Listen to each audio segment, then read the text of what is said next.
I need men and women made of steel. Nothing moves. You continue to push forward, never knowing what it means to retreat. Only forward can you go.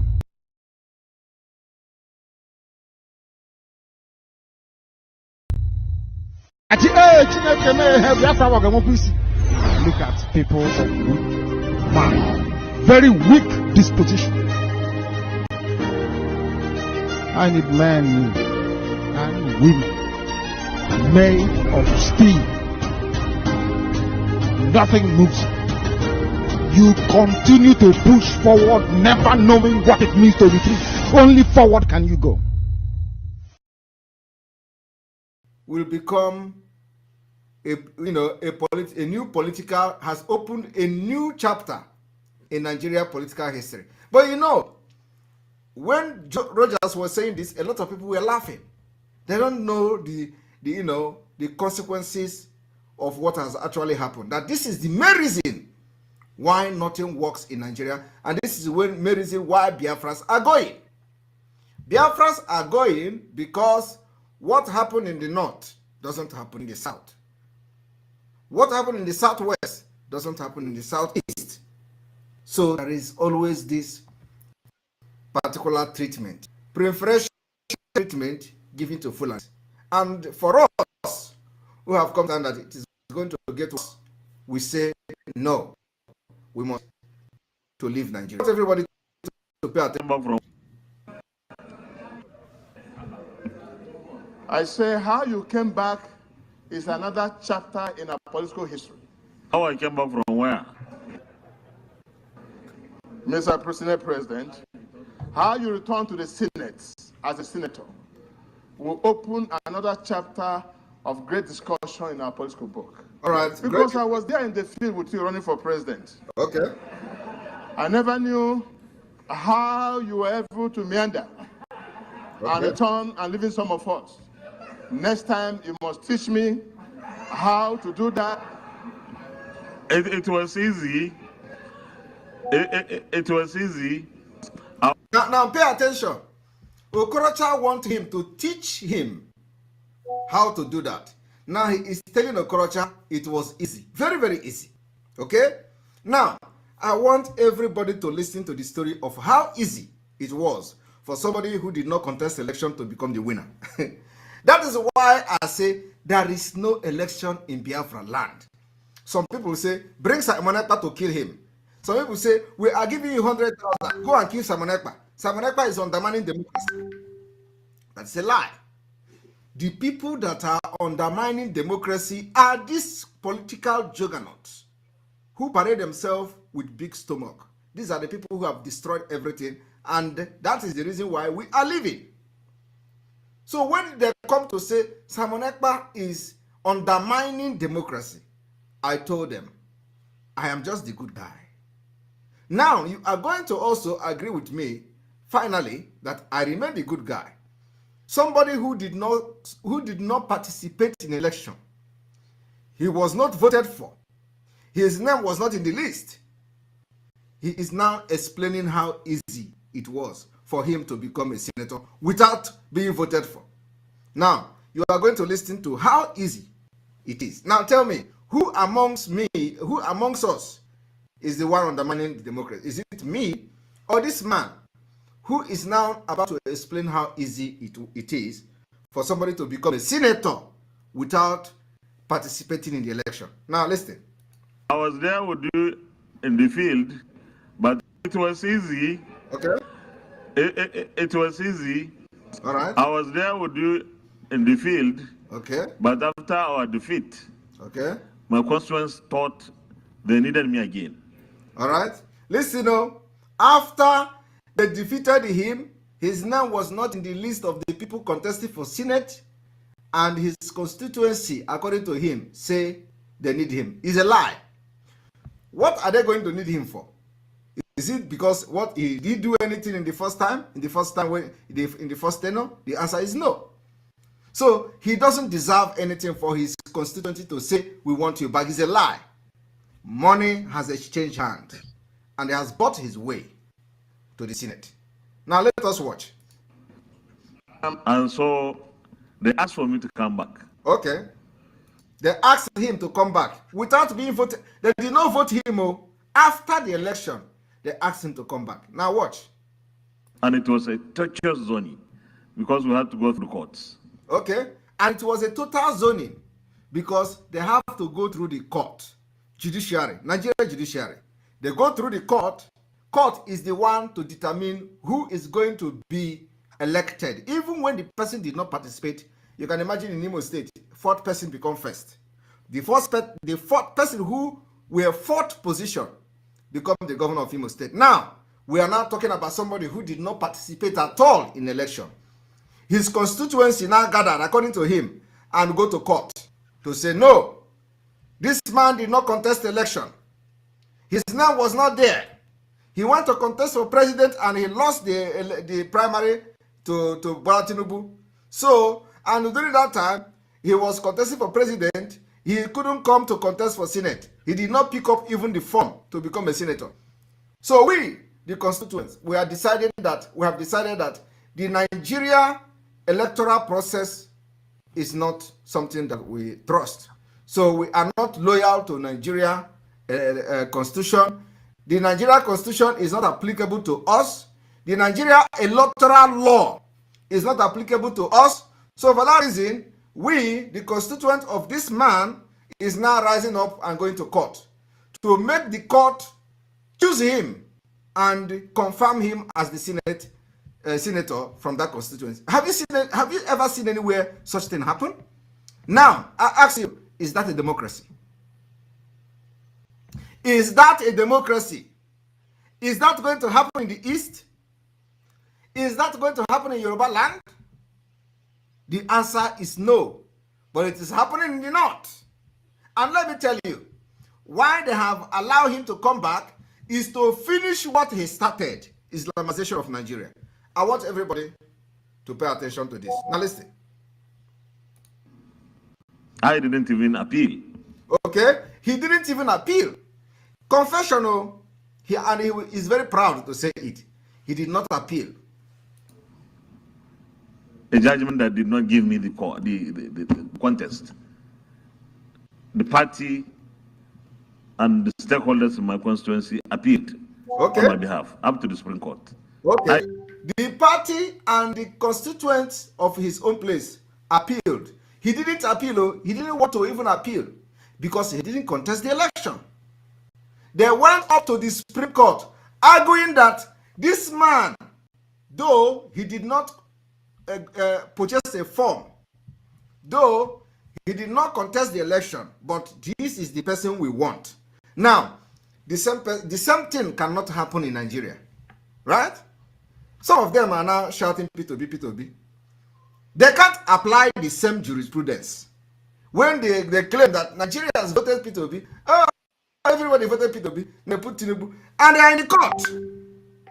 When somebody who did not contest election become the winner of the election, and then there are somebody somewhere called P2B, everybody is shouting on social media that he was the one who won the election. Already, they are ready to arrest. As I'm talking to you now, every plan has been made to arrest P2B. Mark my word. If any PM happen, P2B will be arrested. I am telling you the fact. And nothing will happen. Because why something will not happen is because P2B is not part of us. He's not part of Biafra movement. So he doesn't enjoy anything from the Biafran people. There's no loyalty to him. His loyalty is in Bini, the skit makers. His loyalty is somewhere in Lagos. Those whose businesses have been destroyed and P2B was not there to defend them. But let us listen, because it is very important you know what is going on. I refused. Okay? So there is nothing. He refused to become the Senate or the senator. Yet, they went up to the Supreme Court, and as they were going to the Supreme Court, somebody was somewhere cooking it. Just make pronunciation. Just pronounce him the winner. Once pronounce him the winner, leave the rest for us. And that's how they pronounce him the winner. Nothing magical, okay, or remarkable up to the Supreme Court. All right. I refused. So there is nothing magical or remarkable. In fact, you have nothing to learn from what happened. The only thing is, you are determined not to come back. Are you hearing it? He said there is nothing remarkable in him coming back to Senate without contesting the election. He told Okorocha, the only thing is that he was not determined to come back. Because if he was determined to come back, Okorocha would have approached them. And they will give him the treatment of Hope Uzodinma. That he is trying indirectly telling Okorocha, if you were determined to come back, you would have just go and stay with Hope Uzodinma. Hope Uzodinma will make you come back. That is why he is making that statement. He's not making the statement because if Okorocha is determined to come back, more people are going to vote for him to come back. The answer is no. But because Okorocha, according to him, did not play his card very well. And he fight Hope Uzodinma. So listen now. I know if you had wanted to come back to Senate, you would have even returned quicker than I returned. Are you hearing that? Because he feels that Okorocha knows what he knows. That if Okorocha wanted to come back to Senate, Okorocha would have returned even quicker than him, which means Rochas Okorocha would not have gone up to the Supreme Court trying to come back, because Hope Uzodinma would have just written his name and sent to Abuja. Okay. I round up now. All right.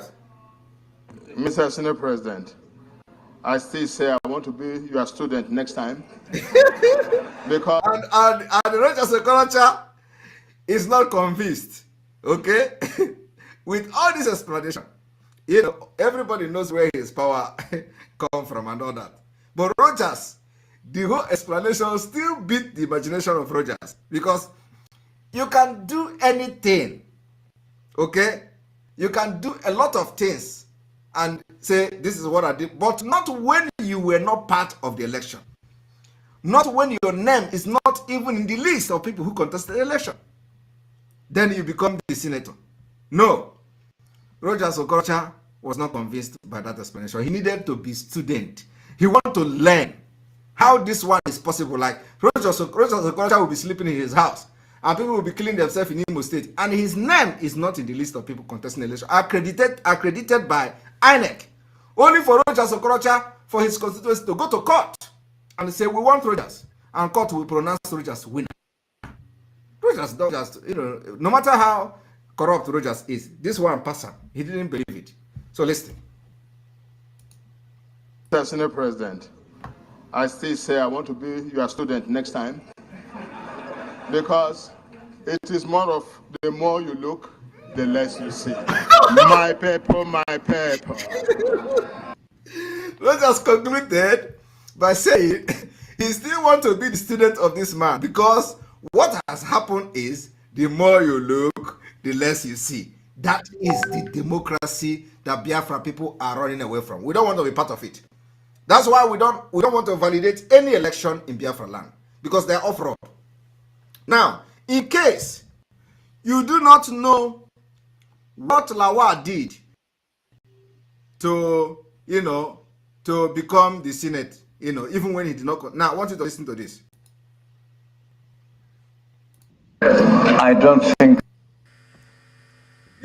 Mr. President. What you're about to listen to now is the secret. Is the secret behind all these things that Lawan was saying. Here is where the whole secret lies. I want everybody to pay attention. At my age, I don't think I will lobby anybody under the sun. I would do the right thing, and I always do the right thing, and sincerely and honestly too. So, I know, I look at faces in this chamber whom have come to me and sought for my help when my wife was the president of the Court of Appeal. Are you hearing that?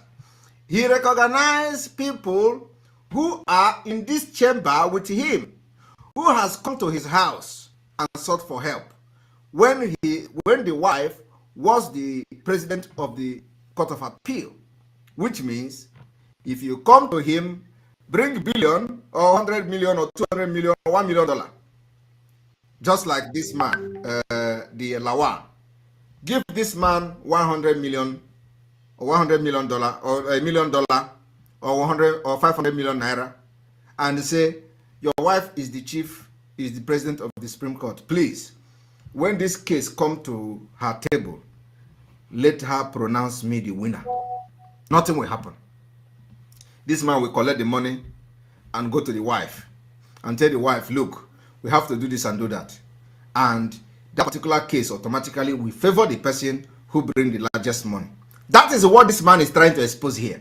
Now, Lawan haven't faced a question from Okorocha, which is the same thing.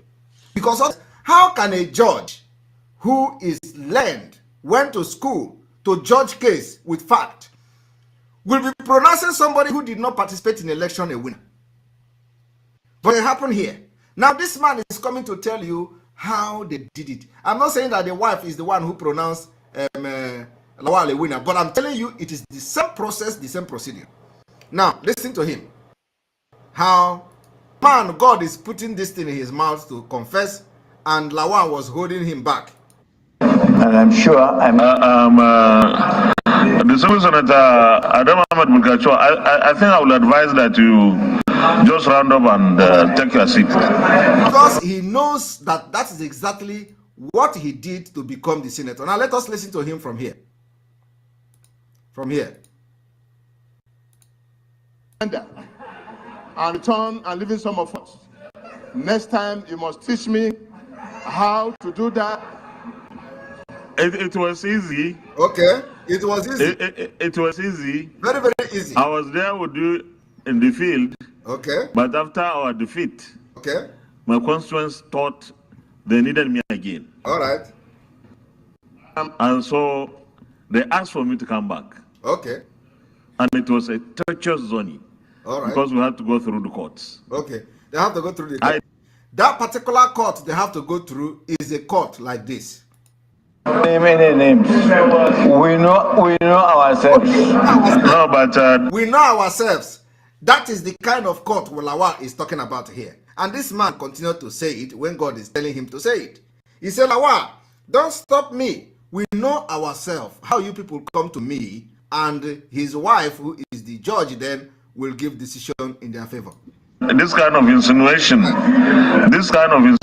will mean that there was favor, there was this, and the rest of it. I don't think it's... But he said that he don't want this man to say that there was favor. But he himself is just here telling you how easy it was for him, who did not participate in the election, to become a senator. Now ask me, if that is not a favor from somewhere, what is it? And it was a torturous journey, because we had to go through the courts. Okay.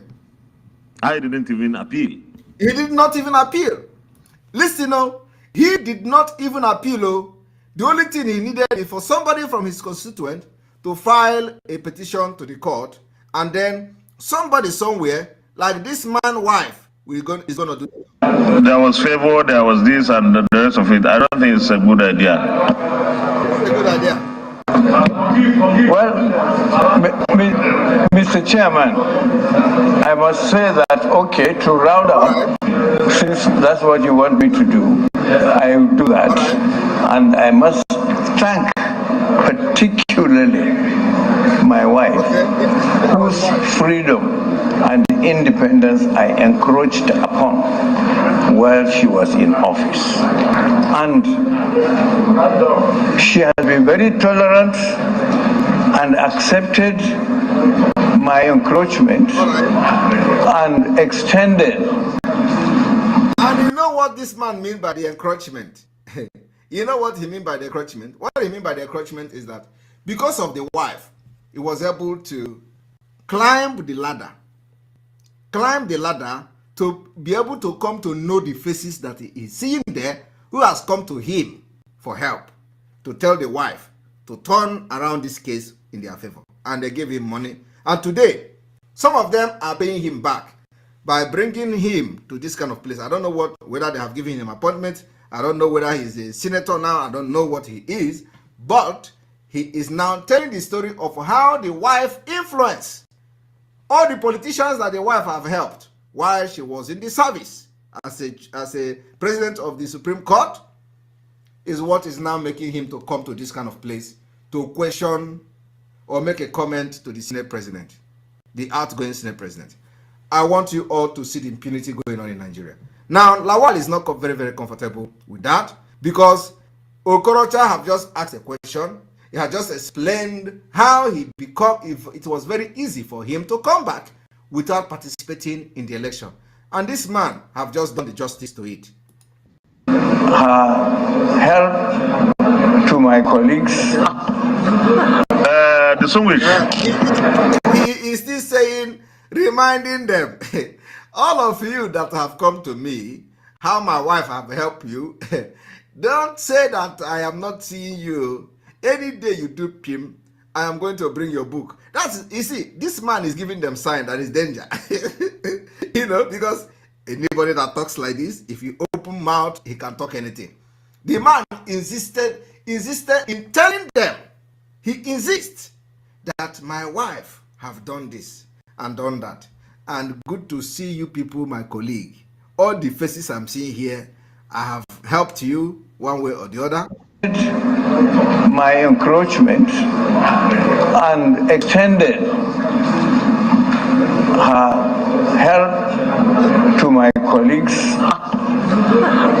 The song which Again, I don't think this is a good idea going this direction. Right. It's not a good idea. You see, it is not a good idea going that direction. The direction that is not good for them to go is this direction where it is very easy for somebody to become a senator without participating in the election. And return and living some of us. Next time you must teach me how to do that. It was easy. It was easy. It was easy. Very, very easy. I was there with you in the field. All right. But after our defeat, my constituents thought they needed me again. Okay. And so they asked for me to come back. All right. And it was a torturous journey. Okay. Because we had to go through the courts. All right. I didn't even appeal. All right. A judgment that did not give me the contest. Okay. The party and the stakeholders in my constituency appealed on my behalf. Now we are going to listen to this man uninterrupted. Mr. President, at my age, I don't think I will lobby anybody under the sun. I would do the right thing, and I always do the right thing, and sincerely and honestly too. So, I know, I look at faces in this chamber whom have come to me and sought for my help when my wife was the president of the Court of Appeal. And I'm sure I'm... the second senator, Adam Ahmed Bulgacho, I think I would advise that you just round up and take your seat. Name. We know ourselves. No, but this kind of insinuation will mean that there was favor, there was this and the rest of it. I don't think it's a good idea. Well,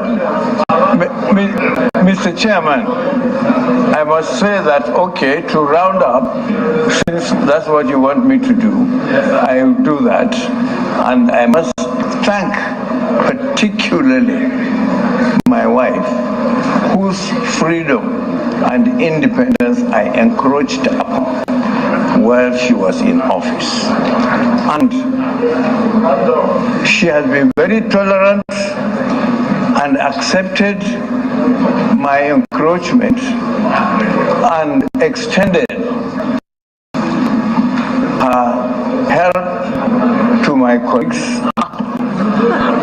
Distinguished, please, I don't think this is a good idea, go in this direction. It's not a good idea.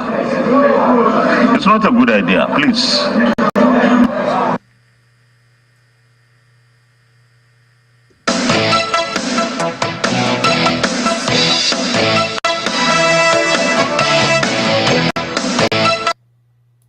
Now, you've just listened to that.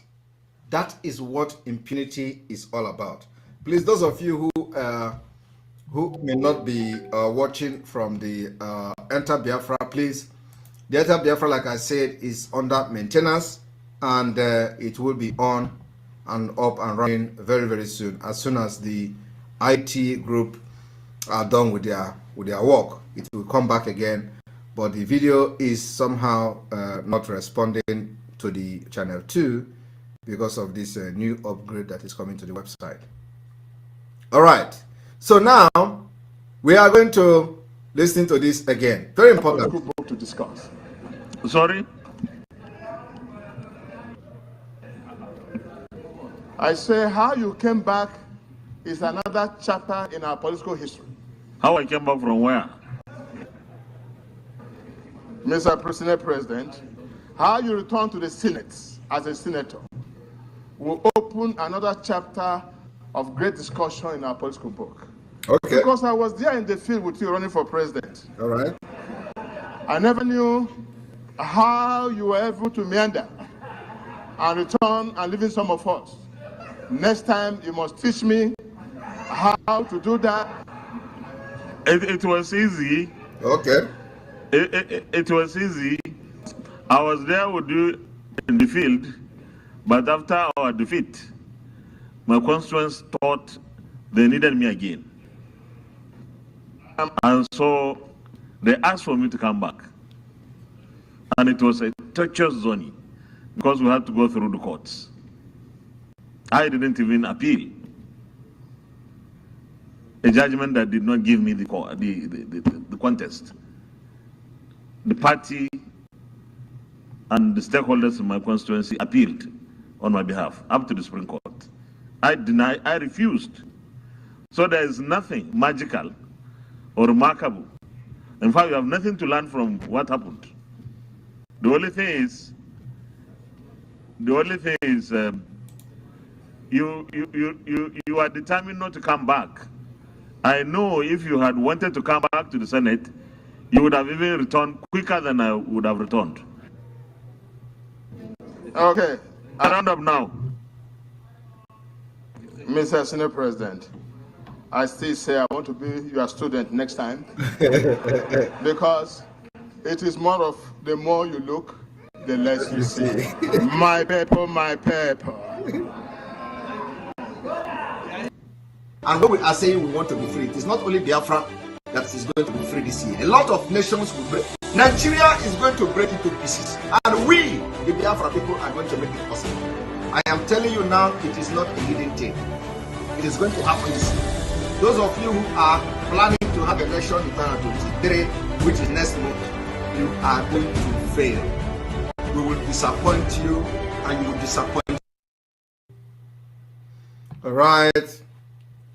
All right. That was exactly what is going on. What you just watched now, a while ago, is that the Nigeria judiciary, the impunity in the system, the failed state, and the reason Biafra is living and going. Now we are going to go to the second segment of this particular broadcast, which is the coming sit-at-home order starting from the 3rd of July to the 10th of July 2023. I want everyone to understand the reason why we are embarking on this very important sit-at-home civil disobedience. It's very important. Some of you may not understand what we are doing. And for those who may be asking how you are going to get this Biafra, how you are going to do this, and this, that, when is this Biafra coming? When is this Biafra coming? Like you used to ask our leader in those days, they will ask him, when is this your Biafra coming? When is this your Biafra coming? Let us go to that particular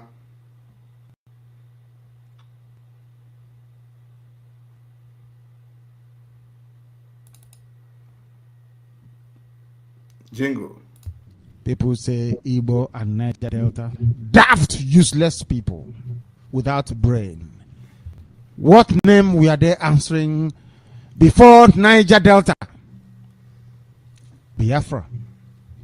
And you ask me, how do I know? And then I will tell you to ask Ishekiri people. Ishekiri people signed a treaty with the British. And I'm asking Ishekiri kings today, you must have a copy of that treaty. What does the treaty say? This treaty is between Ishekiri and the chiefs of Biafra. Is that correct? Queen Victoria with Ishekiri chiefs and Biafra. Is that correct or not? Assuming an idiot comes tomorrow and says, oh, Ishekiri is not part of Biafra. They are not. They are Yoruba. They came from Ogun. You know, anything we say on Radio Biafra, we back up with stupendous proof. QED. That is why our lines are open. If you feel you know, you call. So you'll be disgraced. You just call now. I will give you all the time in the world to outline your thesis or your theory or your hypothesis. Unfortunately, 2 questions. The first question is to set you up. The second one is to destroy you completely. Unfortunately, not the Radio Biafra of today, where criminals have hijacked it and taken over and sabotaging the movement and sabotaging Biafra. Not that particular Radio Biafra. Radio Biafra of Mazi Nnamdi Kanu is no longer the Radio Biafra. So if you hear Radio Biafra, just know that that was then, not now. But however, let us continue. Flat on the ground. We are not boasting. It's a fact. People saying Ishekiri is not Biafra. If you go to the palace of any Ishekiri ruler that is descended from those that signed the treaty with the British, they still have a copy. I have a copy of the treaty. I have it. Between Queen Victoria and the Ishekiri chiefs. What does it say? This treaty is made on this day between representatives of Her Britannic Majesty Queen Victoria and her heirs, and wait for it, chiefs of Ishekiri and Biafra. This document was drawn up in 18 something, 2 centuries ago. And do you know the funniest thing? The British knew our name was Biafra, you know. They know that very well. Oh dear. Because it's British treaty. Britain signed a treaty with Biafra. I have a copy of it. The same way I have a copy of Lugard amalgamation report. Now I have told him this one, they will go and prepare against. I have another one. I said I have another one.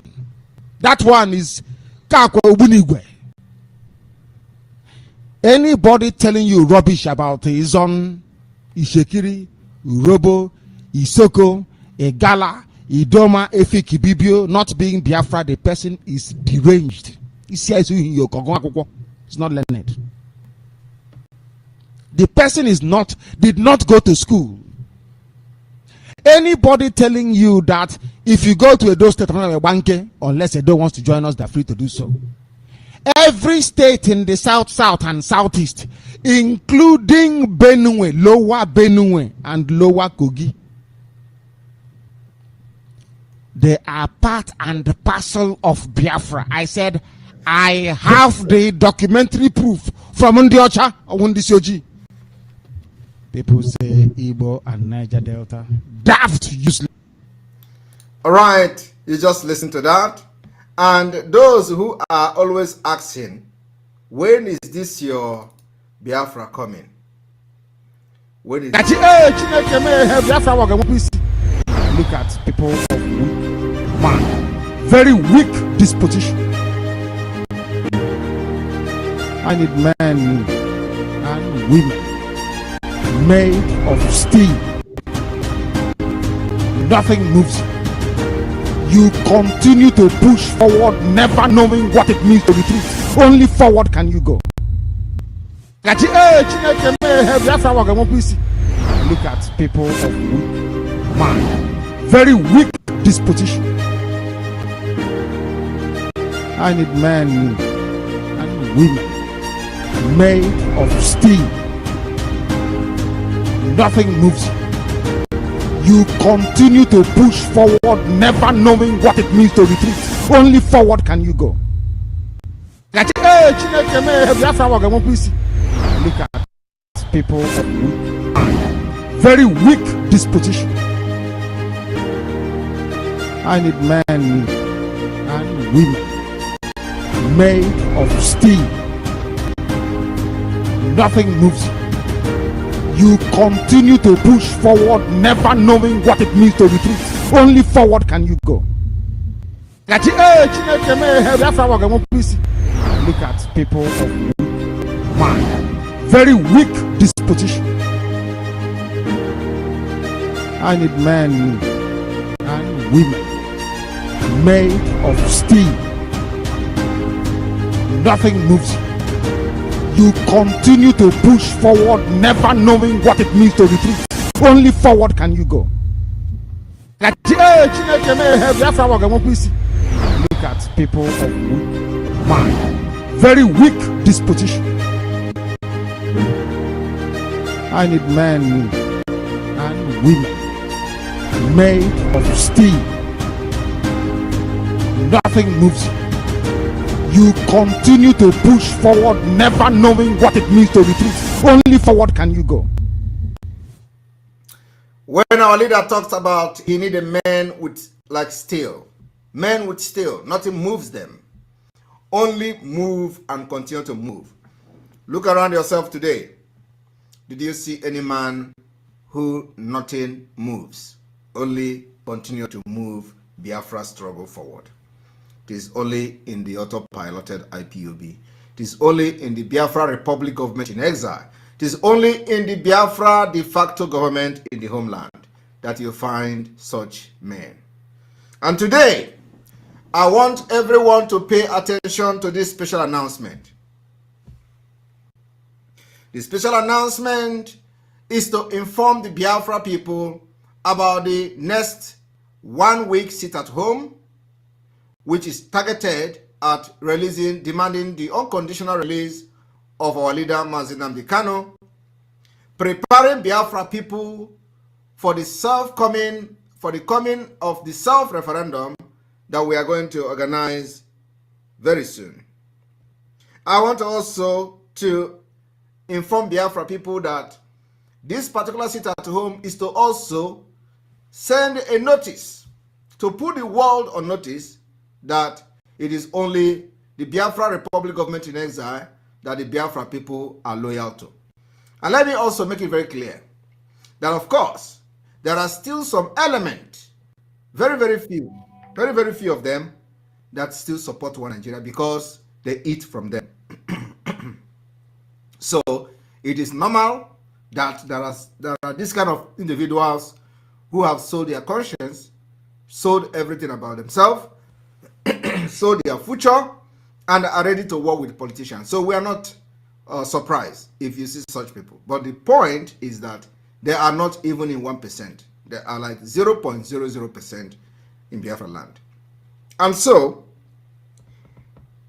like you have seen and read on the news, including on news media, the report coming from my office, the office of the Prime Minister of Biafra Republic Government in Exile, we have 5 major reasons for this particular sit-at-home that is coming on the 3rd to 10th of July 2023. The most important one being for demand for the unconditional release of Mazi Nnamdi Kanu, who is being illegally detained at the DSS. Also facing a very serious health issue that needed urgent attention and a surgery. 2 is we are embarking on 1 week sit at home in preparation for self-referendum. I want people to understand how this Biafra is going to come. It is not a rocket science. Now, we have been able to activate the Biafra Republic government in exile. We have activated the de facto government in the homeland. The inauguration is going to happen very soon. After that, we will begin to administer governance in Biafra land. And we are also moving to make sure we halt all taxes that is being illegally collected by the Nigeria state within Biafra land. We will make sure that each state in Biafra land will lose hugely. The economic impact of the Biafra people to the state government will be reduced drastically. Our target and our main objective is to make sure that we crush the economy of the government in Biafra land. I want everybody to understand my point here. Well, our target is attacking the economy of the Nigeria government in Biafra land. That is our target. The reasons being that we want to continue to show to them that Biafra people are only loyal to Biafra government and not to Nigeria government. So we are coming after the tax, after the economy of the state within Biafra land. And let me also tell you people, like I've said earlier, the reason why we are doing this is to show to the world that Biafra are no longer loyal to the government of Nigeria, rather to the Biafra Republic government in exile and to the de facto government. This de facto government is going to operate secretly because of the security situation until we have our balance, when we are going to come openly and start administering governance in Biafra territory. I want everybody to understand this. Remember, when they tell you that you are destroying economy in Biafra land, in the southeast, and all this blah, blah, blah, tell them is a lie. We're not destroying the economy of the southeast. There is nothing like economy in the southeast.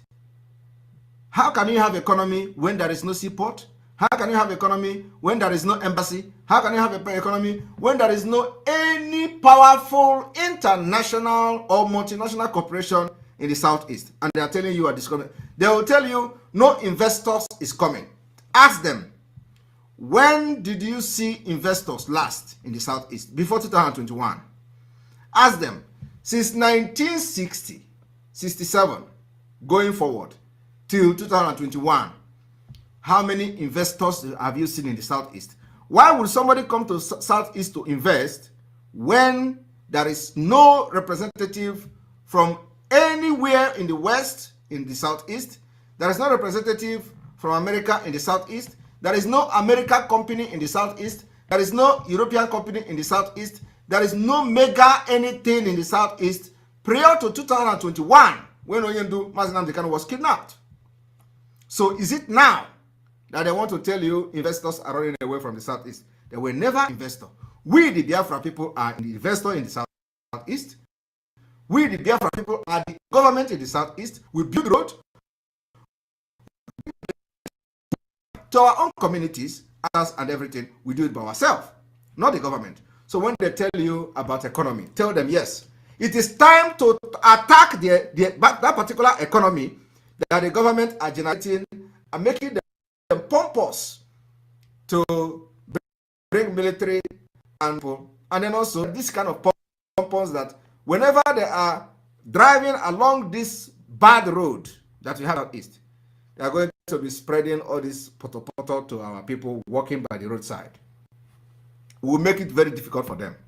So our aim and objective, in addition to the demand of Rabbi Mazi Nnamdi Kanu, is to crush the economy of the southeast government. These are the people who gathered together to proscribe the indigenous people of Biafra, their own, proscribing themselves because of ignorance. They don't know what indigenous people of Biafra mean. They don't know that even though they are not supporting Biafra, they are still regarded as indigenous people of Biafra. They are Biafrans. No matter what they think, the ideology is not right, they are still Biafra. But these particular people in the southeast, they gathered together, come together to proscribe indigenous people of Biafra, Pack them terrorists. You think we are going to allow them to have peace? Never.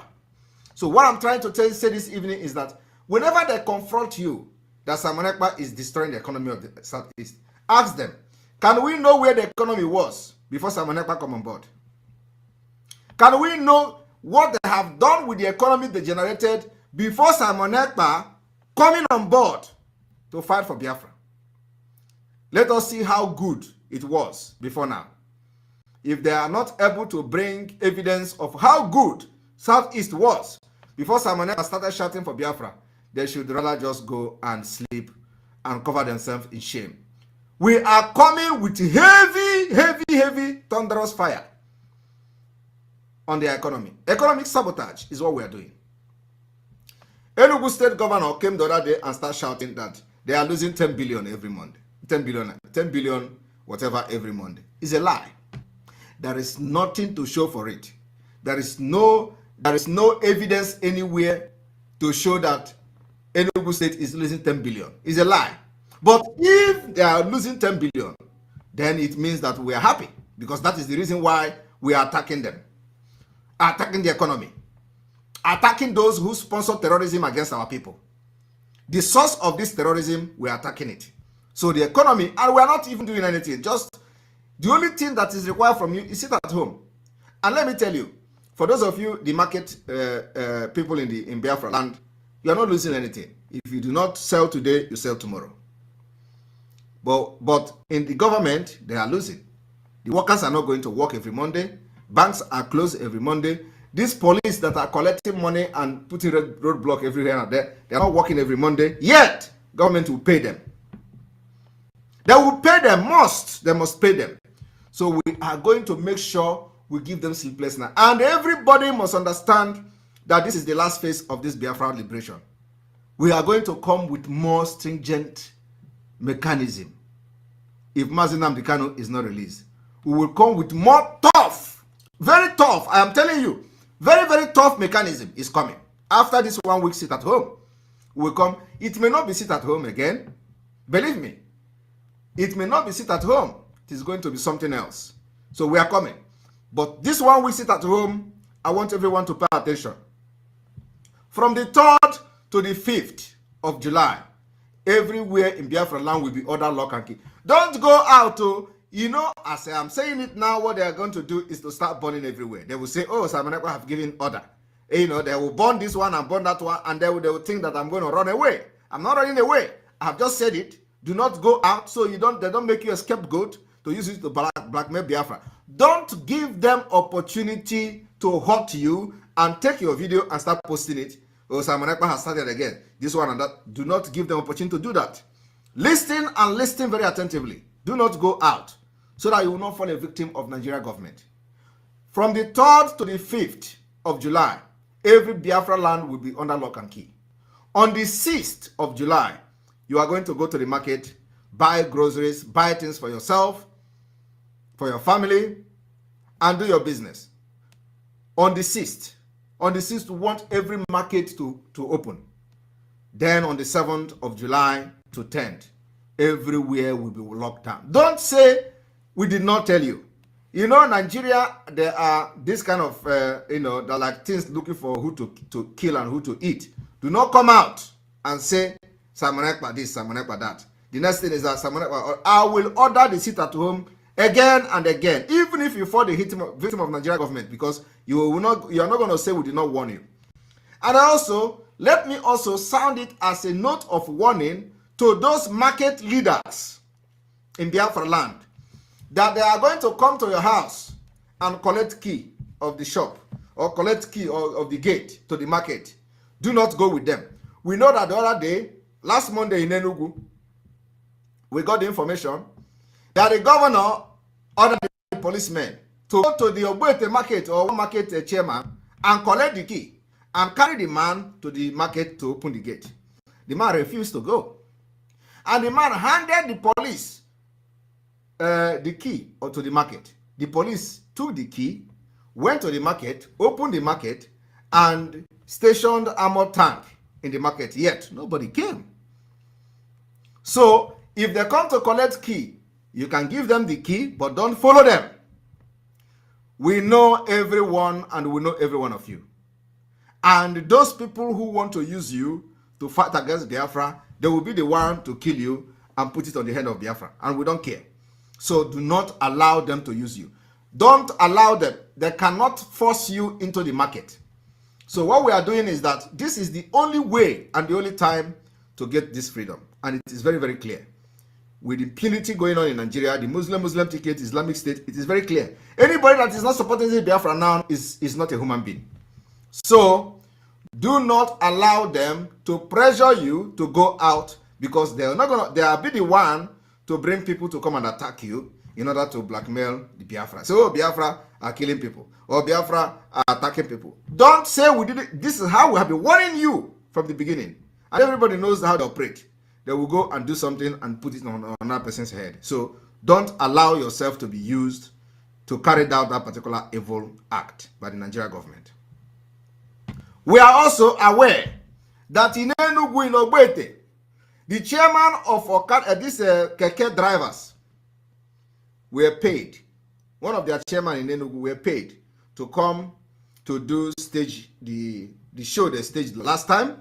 We are also aware that the chairman was also paid to hire some women and listen to come to the market and demonstrate what you saw on the other last 2 weeks, and we are warning them to stay clear from fighting against Biafra.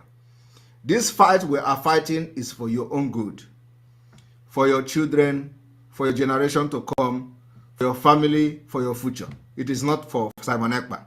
I am being sacrificial. I have become a sacrificial lamb for your own freedom. I am living my life for your own good.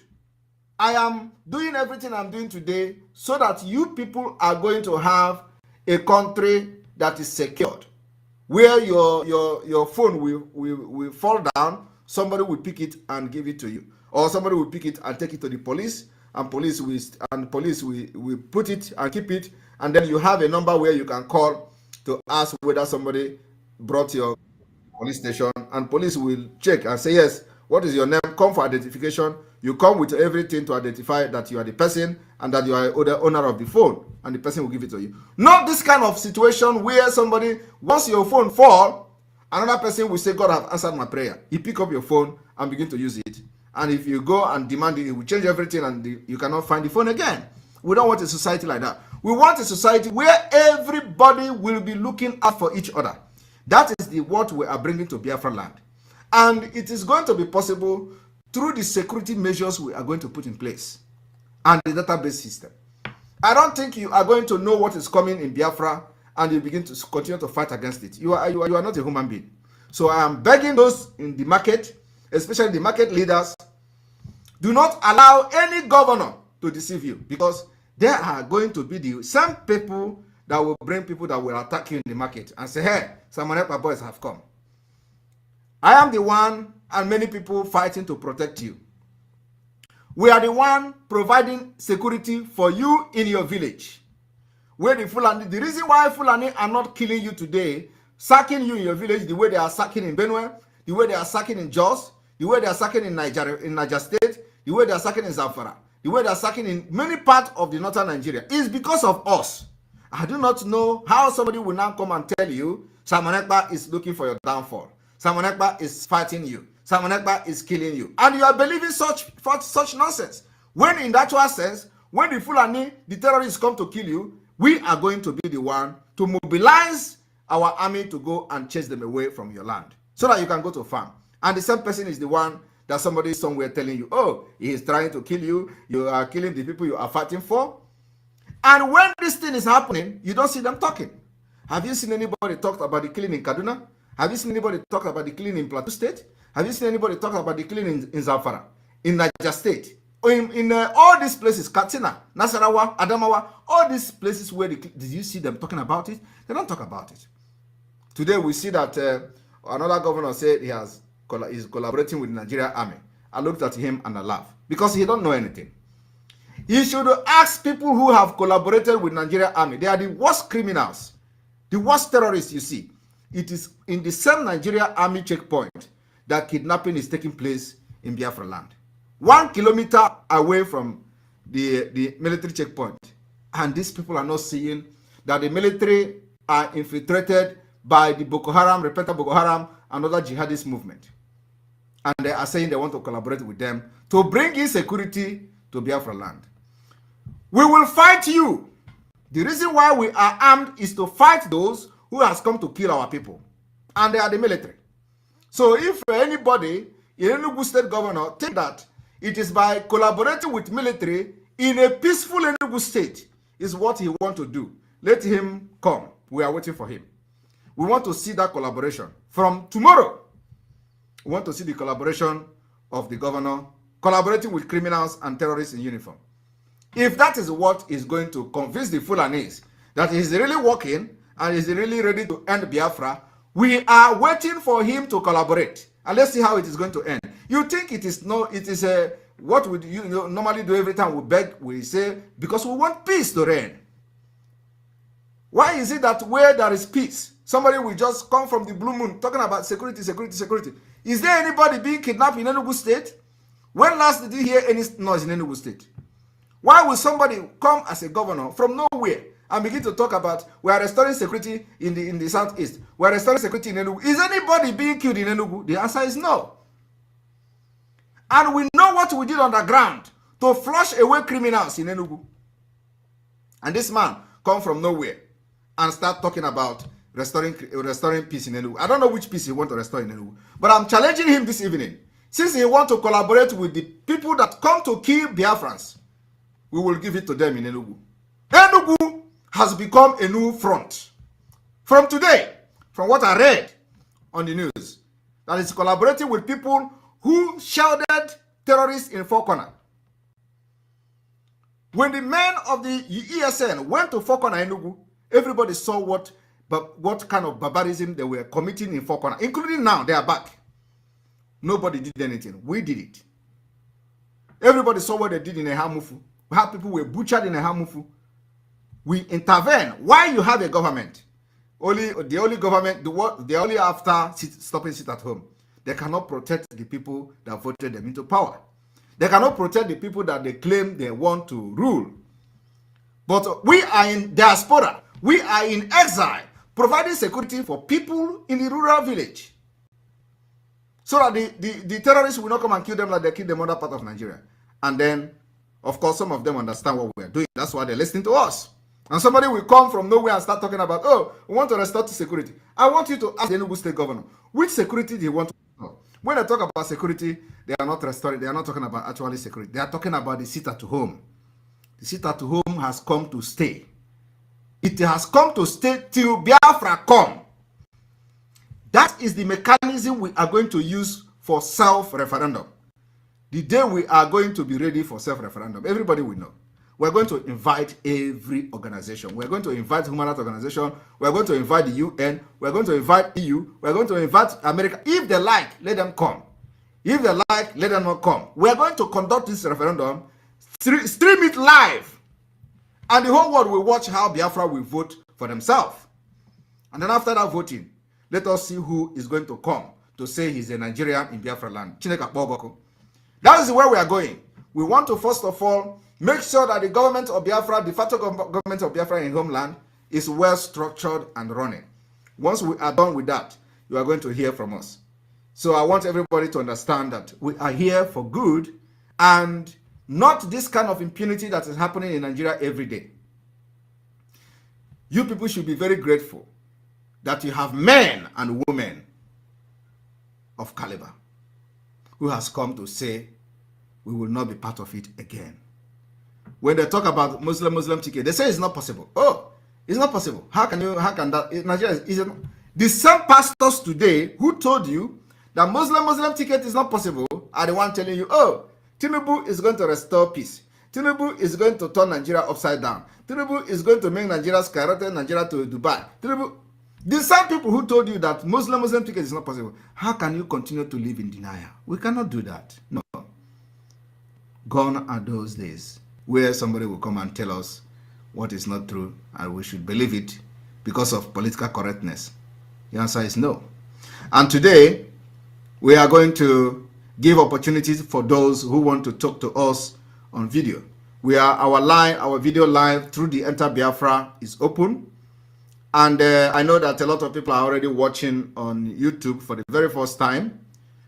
So if you want to make a comment on this broadcast, you have to join through the Enter Biafra. Even though you are not watching, the Enter Biafra is not showing because of the technical maintenance or so, you can still join through the Enter Biafra channel too by clicking the video. That particular one is working very well. Click the video sign and it will take you directly to the platform, and you can have the opportunity to ask me a question or make a comment. I'm going to have all of you here for the next 10-15 minutes, and we are done with the broadcast today. So on that note, I'm going to open the line for those of you who will want to make a comment. All right. It's me again. You're welcome to the program. Do you have anything to say?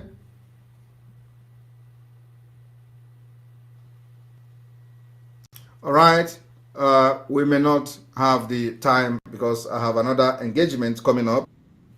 We may not have much time to engage anybody or have a question, as I said, because I just remembered. I just look at the screen and there is announcement notification about my next meeting, which is starting very soon. So, and then also let me announce that the country tour for Australia that's scheduled for Saturday has been moved to Friday. So it is going to be Friday next tomorrow. So those of you in Australia, please take note that the country tour will happen on Friday and not on Saturday. Thank you very much. May God bless Mazen Namdekano. May God bless this network. May God bless our Biafra Liberation Army. May God bless the government and the cabinet. May God bless Omar and the husband. May God bless our media team. May God bless all of you supporters of this movement. Remember that Saturday is another fundraising for the ESN. From here, from me, is good evening.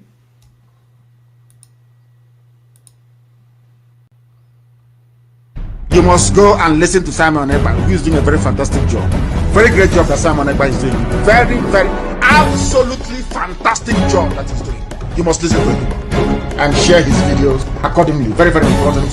He is bringing a new dimension to this very awareness that we are making, and you must listen to him. Very, very important. Thank you, Biafrans. Thank you, viewers. What does Biafra mean? It means freedom, liberty, fairness, equity, and justice. In practical terms, these are very good sounding words, but in practical terms, what does Biafra mean? Confederation. So, a weak center, Very weak. very strong regions. Absolutely. Have you had a change of mind, therefore, about getting an independent Biafra? Because that's what I seem to be hearing. No, I've not changed my mind. No. An independent Biafra means going back to the way we were before the white man came. Okay, so you're not talking about a federation when you say a confederation. You're not talking about a federation as part of Nigeria. You're talking about total independence. Absolute independence. Complete independence. Now, is there anything that can happen that will make you change your mind about this particular direction? No. So it is either Biafra or nothing else. Or death, yes. Or death. That's good. If push comes to shove, Yes. will you go to war? No, because truth is a far more potent and deadlier weapon than bullets and mortars. So Truth. no war. You've ruled out the Absolutely, I of don't war. believe in war. No, no war. When I say Biafra or death, I'll keep pushing. Either I am alive, I die in the process, I won't stop. Allow me to repeat, if you don't mind. Had Sovereign National Conference been convened by the powers that be, where every ethnic nation, I said every, I don't care if there are 600, I don't care. Everyone is all the 500 plus. everyone together to say this is all. Others can delegate, I don't know, powers to other people to attend on their behalf. Sit down to say, what type of country do we want? Sit down, discuss, agree. I can begin to perhaps submit to your Is it position. too late? it is way too late. They've killed too many people. They've ruined too many lives. They've wasted too many souls. How do we bring those people back? If the federal government, given the agitation that is going on, becomes convinced that, you know what, these people have a point, it is time to actually address all these issues, and they begin to systematically address some of these issues, would you change your mind? No, because of the deceptions of the past. No trust. No trust. Aburi was there, it was negotiated. Nothing happened. 1968, if I recall. And the confab report, what became of it? How about the 3 R's? Reconciliation, reconstruction, and heaven knows what else. What became of them? Nothing. Calabar Seaport is not working. Can you tell me why it's not working? It's a seaport used by the colonial masters. Why is it not working today? How about Iguacha Seaport? Why is it not being used? Why not worry? Why must we allow only Lagos to function as a viable seaport? In England, where I used to live, you had Liverpool, you had the Sun, which is Portsmouth, Southampton, everywhere. You had harbors and ports. So why must you have only one? I've heard people say these are very valid arguments, and that these are things that are to do with bad governance. So the average Biafran, to use your phrase, or Igbo man in the Igbo, is facing poverty much in the same way that the average guy in Yobe State is facing poverty. And so these are issues of governance. You don't agree with that? I agree completely. Okay. So if that is it, why isn't the agitation about tackling the problem, which is ensuring good governance, perhaps starting from locally? Because part of the allegations against you is that you don't confront your political leaders in the East, and you'd like to blame Abuja for everything. Because the way I would want to solve a problem is not how a Fulani man would want to solve it. You really believe this is an ethnic thing, and the approach is different? No, the approach is different. No, it's not ethnic. It is more to do with value system. Right. The way you may want to solve a problem could be markedly different from how I do mine. What is the geographical makeup of Biafra, as far as you are concerned, this Biafra that you want? So for example, if we're doing a referendum, where will that referendum take place? Is it only the 5? It's on, no. It's okay. It's on, which is River State, Bayelsa, Delta, Anambra, Imo, Enugu, Ebonyi, Cross River. Akwa Ibom? And Akwa Ibom, of course. Yes. Right. Those are the coasters. Basically, Bayelsa? Yes. Southeast and South-South without Edo State. Without Edo State. That's correct. And then including Igede, Idoma.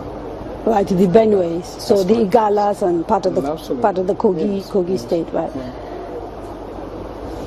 Nyosom Wike, the governor of Anambra, sorry, the governor of River State, made a statement, I think it was yesterday or day before yesterday, and said, you know, you should not be including River State. It's for and the people of River State to people. decide, not him. I can't decide for Biafrans. They have to go and vote and convince the whole world that they want Biafra. It's not for instance, it's only one man, one vote. What if they're not even willing to take part in the referendum? Because I've had people from the South, for example, from Bayelsa. I've had people from Cross River. I think there's a famous actress, Kate Henshaw, for example, wrote a long piece about why people of the South don't want to be dragged into a place called Biafra. You're saying, regardless of what they say, you want a referendum in those parts? Because I know the majority of the people want a referendum. I was in Iguacha yesterday. How do you know? I was there yesterday. I was in Iguacha yesterday. You call Port Harcourt. I was there yesterday. I should have been there to see what happened. Now, they were delighted to see me. I'm sure you know that. It's all over the place. They're very happy to see me. I bet Kate Henshaw wouldn't get such reception. Where is she to go to? She's a big, popular Nollywood actress. I wouldn't necessarily. I'm telling you, if I go to her village, people will turn out to see me more than turn out to see her.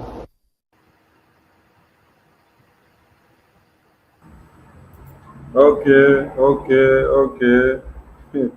Are you there? You like Ojo Zakala, So, back to the main matter. So, after our politicians unanimously sold Mazi Nnamdi Kanu to the Fulanis, they don't still can't give them a presidency. Igbo presidency, no day. Igbo Senate president, no day. Igbo Speaker of the House, no day. Hey, what is happening now? Wetin happen? Biafrans, time don reach, make una come talk. Make Biafrans come talk, but the line is open for Biafrans to talk. Pick up the link on the comment section and join the studio. Because these are the people that will come out to attack it at home. So now, we are asking a very pertinent question. After betraying Mazi Nnamdi Kanu and betraying Biafra, betraying the cause that we are fighting for, betraying the confidence of the Biafran people, where is Igbo presidency? And where is Peter Obi? And why is Ojus Okalu crying? Today, Alex Onyema was also crying. That is a airline, one Nigeria is doing him shege. The other day, we saw Emefiele being moved by DSS like a common criminal. There is something we need to point out about the Emefiele's issue first, before we continue with Ojus Okalo, who is crying, I am not a criminal. Now, Emefiele was working for the zoo. When Emente said, when you work for the zoo, you will always come back in shame. Emefiele was working for the zoo. Ojus Okalo was working for the zoo. All the politicians they are working for the zoo. But there's something here, because when you check the media now, you will see the fleet of cars of Emefiele. You will see the mansion, you see this, you see that. Then you see the Fulanis using the media to peddle plenty propaganda and news and blackmail, both the one will be true and the one will be lies. We are not defending our politicians because they worked to become what they gain. And then they serve the zoo, and as they're serving the zoo, they don't serve the zoo for nothing. The zoo is giving them something and they are gaining it in return. That is why Mazi Nnamdi Kanu was kidnapped successfully, because who made it happen? It was them. They sold him out to collect chicken change, to collect political position, to collect presidency, Igbo presidency, and also to collect a Senate president and the Speaker of the House. But at the end of the day today, you don't see any of them getting this. Make una hear this one first. Mazi Nnamdi Kanu has been incarcerated in DSS dungeon. They kidnapped him from Kenya to Nigeria. Fulani did it with the help of Ndigbo. Mazi Nnamdi Kanu has been incarcerated in DSS dungeon. They kidnapped him from Kenya to Nigeria. Fulani did it with the help of Ndigbo. Mazi Nnamdi Kanu has been incarcerated in DSS dungeon. They kidnapped him from Kenya to Nigeria. Fulani did it with the help of Ndigbo. Okay, now you can understand it. So, we they ask Ojus Okalo, why you they open mouth? And we they ask Emefiele, why are you crying? And we are still asking the rest of them, why are all of you making noise over the place? Because Igbo presidency no come, I know see Obi. Maybe we should support Obi to fight to get his mandate, to restore his mandate, his stolen mandate by the Fulani. So Obi, we are praying for you to restore your mandate. We are praying for the court to restore your mandate for you so that you become president. You know, if Obi become president, you go better now. Rosalie, do you remember the last interview that woman was interviewing Awale Donye Mazi Nnamdi Kanu just now on channel television? She said that Abuja people were complaining about his agitation. telling that they are not the problem of your region, that you should go and talk to your regional politicians, that's Southeast politicians, that are the people that making you people to be marginalized. So my question is that, so the Abuja people understand that the problem of Southeast is politicians. They now told Mazen Nandekalo to go and talk to their own politicians to restructure or to take over their region and organize themselves very well from being marginalized. What Abuja people is telling you is that we know that your brothers are very good in selling you out. Yes. And they are the ones selling your birthright to us. And we have bought your birthright from them for years. That is why MNK said, if we are going to go that way, that the way you will handle the problem, the person that is giving you that solution will not use the same mindset. Because now, our PM was shouting here that Onyendu was kidnapped by Fulani terrorists. But who made it possible and who worked it out? It is our fellow brother that worked it out. So now that this one is opening his mouth and crying like this, it's very, very good though, because this sit at home now that is coming, whenever they hear sit at home, they don't ask, why are they doing sit at home? To what reason? Or do they have a reason for actually talking about that sit at home? No, they don't want to hear that one. It is what agreement that they had with the Fulani terrorists as they come into power that they run to come and fulfill. That is why you see them asking. You don't need to do the sit at home. I had agreement with Fulani terrorists, so the agreement I had is that I must not allow you to breed with this Biafra and the sit at home. But they are going to collect it, woto. Now look at his mouth. He's crying. I don't know why you should even be crying now, because it is very, very late for you to be crying now. The Fulanis have prepared something very useful for you, so you should not be weeping or lamenting. Did you hear what that lady asked our leader? Because I paid very attentively on that interview she had with our leader. When our leader mentioned Fulani immediately, Paklaram, that woman was asking him, do you believe that it's all about ethnic issue? So today, Alan Onyema on Arise TV confirms there is ethnic issues in Nigeria. For the years, he never even admitted that it's an ethnic issue. But today on national television, because of what the former aviation minister, just castigate him and blackmail him, all manner of allegation against Ali Onyema. And that's where Ali Onyema opened up to say in 2015 or something that his airline is about to get licensed to fly from Zoo to London. But he submitted his application to the European Aviation Headquarters.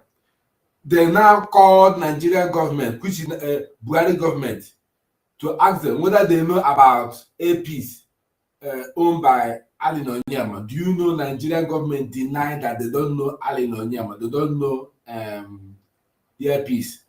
They don't know where the business stands for. That's how they rejected the application of Onyema flying from Zoo to London. They rejected it. So Ali Onyema was trying to tell the Arise TV presenters that he never want to say this, but you just had an opportunity to say it. So all this while, he had been eating and swallowing complicity and maybe, what should I say, compromise for nothing said, just to please Fulani. But when the heat get to what, this is a man, whatever that happens to South Africa, he will donate his plane to go and carry Nigerians there without anybody paying him for them. anything happened to Sudan, he will fly there to go and carry people back to Nigeria without government paying him for it. When during the COVID-19, he sent plane to China to go and carry Nigerians, repatriate them back to Nigeria without any government paying him anything. How is it that it is now that is realizing that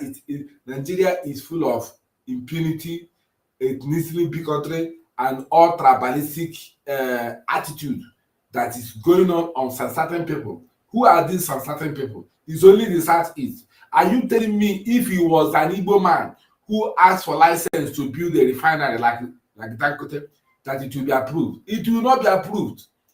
There is a cement industry in Ali Igbo, in Kalarango, Isiago, this. About two or three big cement factories in Ali Igbo.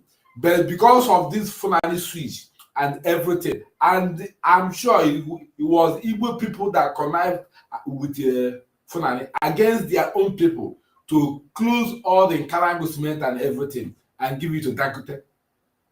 These are the conspiracy. So now tell me, the person you are helping to do against your people, how can that person trust you? He don't trust you because he believes that once he see money, he will betray. So he cannot trust you with anything. All he have to do is to use you to kill your own people and to rubbish your own people. Nkalango was there, Isiago was there, one other cement industry was there, but Fulani just close all of them and give license to only Dangote. Now, the same Dangote asked for license to build refinery, only him.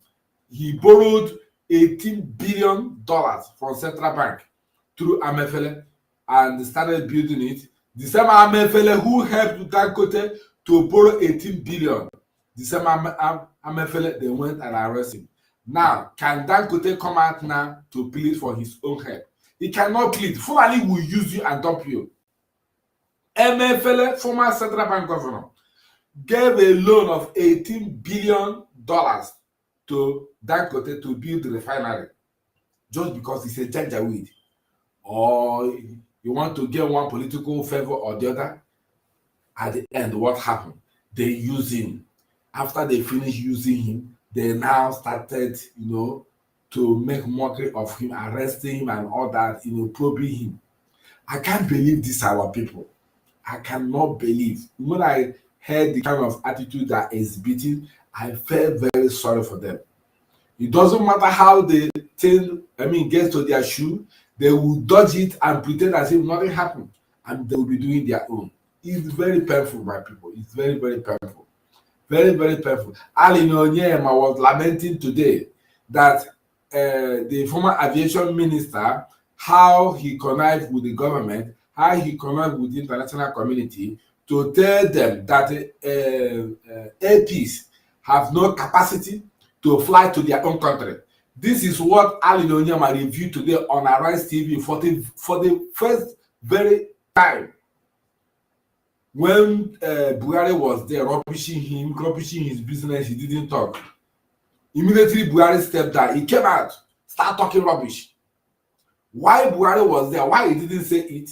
He kept quiet. This is how Olusegun Obasanjo, because of Igbo man thing, he closed Arik Airline owned by Ojo Zokalo. He banned it in Nigeria. Olusegun Obasanjo banned Arik Aviation. Sorry, Arik Airline. He banned it. It was Arik Airline that I used to fly to Liberia. 2005 or 2004. I used it to fly to Liberia. I used it to fly to Sierra Leone. Then, but Olusegun Obasanjo banned it. Because why? He's an Igbo man. Arik Airline. Is it Arik? Is it Arik? I can't remember. I'm not sure. Let me not make mistake. But Ojo Zokalo Airline. I will find out now. Ojo Zokalo Airline. His plane was banned in Nigeria. Olusegun Obasanjo banned it. Why? Because it's an Igbo man's business. But what happened to Dangote? They allow Dangote, they allow other airlines, they allow other foreign airlines fly in Nigeria. Man, these are our people. The same Olusegun Obasanjo went to. I think it was Slug Air. Slug Air. Oh, thank you, Slug. Thank you. And it was even his bank that I use in Liberia and Sierra Leone. His bank is Slug Bank International. His own bank. Ojo Zakalo have bank in Liberia. That's the bank I'm using. It's in a Broad Street. Broad Street, Liberia, in Monrovia. Then his bank in Sierra Leone is by Liverpool and Abacha Street. In Sierra Leone, that bank was not allowed to operate in Nigeria because it's owned by Igbo man. Until they dead with them, they will never repent. They will never learn. Any regime come out, it will rubbish them. Any regime come out, it will rubbish them. Or Obasanjo came out, rubbish them. Who again? Buhari came out and rubbish them. Tinubu don't come now, Tinubu will rubbish them. Even Yar'Adua herself try to rubbish them somehow to do some ethnic issue. They will never learn. What is wrong with our people? Is it brain they don't have? But you see, where they will be so wise is that whenever they hear the voice of their own people, they will raise. How they manage to conspire together with the enemy to sell Mazen Nandekalo is what I don't know. But until our leader comes out, he will tell the whole story. You sold your own person, your own brother, your own son to an outsider, and you want to tell me the outsider will trust you? No, he will not trust you. Selling your own blood to them, they will never trust you. These people are gullible. Very, very gullible. Thank you, Mazi. That reminds me, let me bring that Slug Air to the screen so that people will understand. Good evening, Parawa Sonny. Yeah, I can spot you. Welcome. Wait, photo. Wait, you're going to get the mic. Wait. Oh, okay. Henry Wakenta. Drop the name here already. Now, thank you. This is Slug Airline. Yes. Slug Airline was, I'll zoom in so that people can see it. Let me see if I can make it to pick the screen. This is Slug Air. Slug Air was Ojus Okalo's airline. Whether he had partnership with the people or it was his own Kodo or 100%. This was the Slug Air that was owned by Ojus Okalo. So that is why he said 2 days ago on that Senate seat, he said before he come to politics that he can buy unbuyable. Wait, now we are going to play it for them so that they will hear. So when these Mumu people, when we say somebody was able to buy more than they could ever think of to buy, before he then later came in now to come and enter this contraption, he now became useless. And we they call on every day, they tell on I know 1 year. Wait, make I bring the video for them now, maybe see.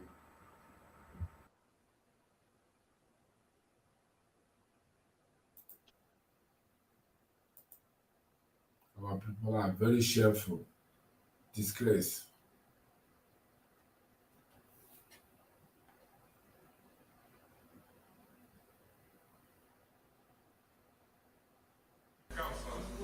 Mr. President, Deputy Senate President, my colleagues, I want to start by thanking all of you for being brother's keeper. Mine will be a little bit emotional because when I had problems in these chambers, I know that most of you stood behind me. And I want to thank, I have to mention a few senators. I have to thank Mr. President. I have to thank Senator Amusu, Senator Alero, Senator Goje, Senator Yahaya Abdullahi, and my deputy. Why I'm thanking them is that these people were with me throughout during the problems. And I thank the Vice President because he was coming to see me every week.